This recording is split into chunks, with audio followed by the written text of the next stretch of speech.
13 American servicemen were killed yesterday in a bombing outside the Kabul airport. One of those servicemen was a U.S. Marine called Kareem Nikoui. This video from Afghanistan could be the last taken of him before his death. Say hi to the camera. Say hi. Hey. We friends? We friends? Friends? Friends? Yeah? Friends. Friends.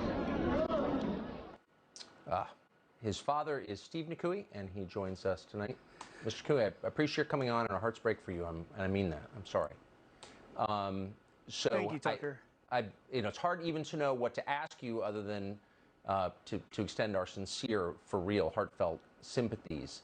But how are you doing 24 hours later? Well, I'm going on about 36 hours, I believe, that I've been up, and I'm still in shock. The family is devastated, and his mother, who's an excellent mom, is doing the best that she can, considering the circumstances. Yeah. So the reason that we wanted to talk to you, I just to remind everyone watching, and people already know this, but that these are real people serving our country and dying because they've been asked to put their lives at risk. So were you concerned? Your boy is over there in the final days of our occupation. Were you worried for him? Oh, yeah, definitely. He had voiced some worry, too, to the family earlier prior to him going. And looked at the way that the Taliban had, pretty much infiltrated the whole country so fast, and we were just kind of, it seemed, left to just this one little airport, really concerned me. And the videos that we were getting and the pictures that we were getting from him looked somewhat chaotic. But we got the video that you had just played, and we got other ones where he was really interacting with, the locals, and was kind of in awe in his approach to his difficult job. So just, that video that you saw and his pictures and how he was handling it really put us at ease to where we felt like, he's all right. What's so bitter about this is how chaotic it was. And, if this had been handled from Bagram Air Base, which the U.S. controlled for 20 years, it seems like this wouldn't have happened. Is that your view? Well, yeah, I mean, these are, of course, my views, and has nothing to do with his view as a Marine and, the loyalty that he has there. I've never served. But yes, my view is that from what I saw of the airport that they were in, it looked like a turkey shoot.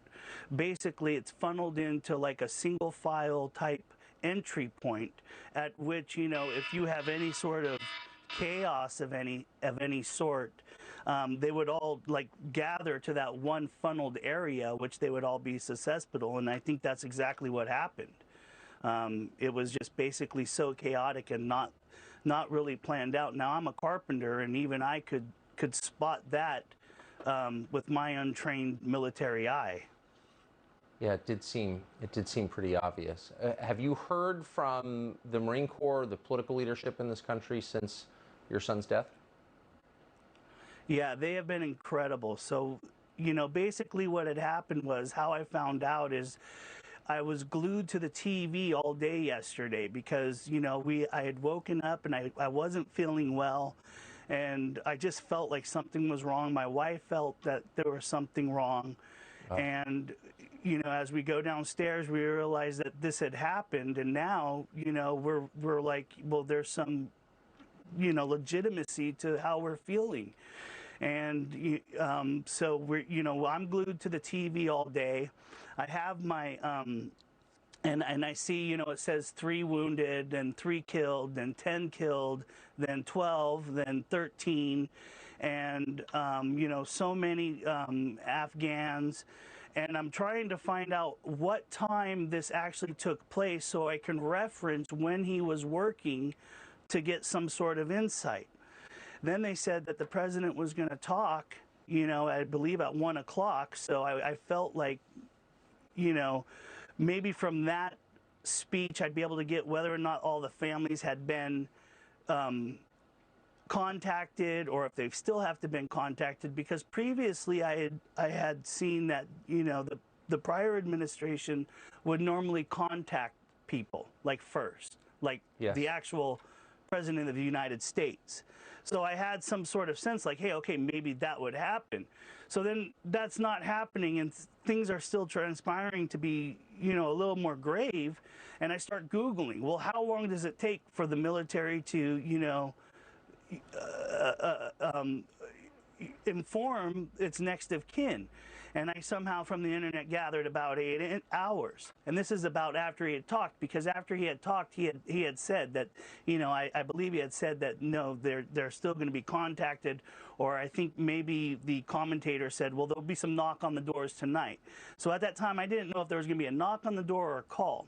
So about after his speech that he did, I then got my phone and put my phone down by the television. Now I had the cable on that had the 4 different networks on my cable. So I had Fox News, BBC, CNN, and something else, which, you know, I was just, the reason I had that is because I was able to see, you know, the optics of the 4 channels and, you know, pick where I wanted to get my information from. Well, I also started to think, well, you know, they're going to might have possibly come here. So what I had done was I got my phone that has the camera at the front porch, and I put that down.